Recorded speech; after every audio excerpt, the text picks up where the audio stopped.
This is a chapter from a book made by one of my students at the University of Wisconsin Madison during the spring semester of 2012.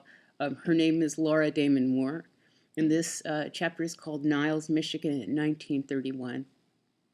You can hear the fat police officer huffing his way around the corner from the alley where you were playing baseball until Johnny yelled "copper," just as you hit a perfect double that happened to shatter the glass of the back window of Miss Meehan's millinery shop. And when you burst into the post office, the postmaster is sitting in the back office. You can see him through the grate over the service window, tapping a reply over the telegraph machine. And the tapping stops, and the postmaster leans back in his chair, eyeing you over the tops of his round eyeglasses as you close the front door behind you, throwing your shadow against the mailboxes in the late afternoon sun. You got a package to drop off? No, sir. You got a package to pick up?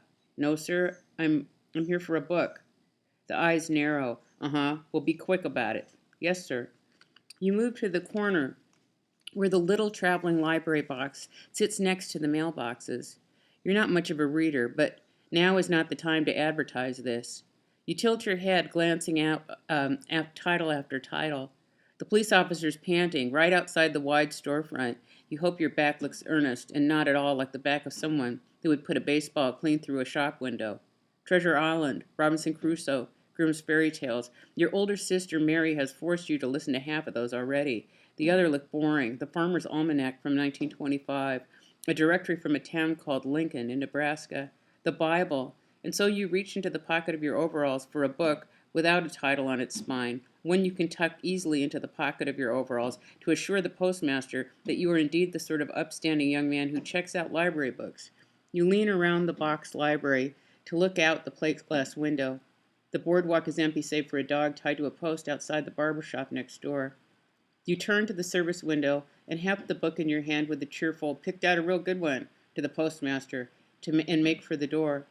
The post office floods suddenly with a strong smell, an odor that reaches back to the postmaster's office where he stops filling out a telegram order with the "Jesus Almighty" and opens the back door to let in some air. He calls, "You still in here, boy?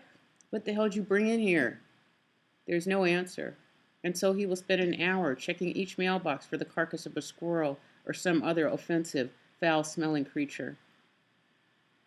So that's one of the chapters. The book is it's an accordion book made by hand, and the stories are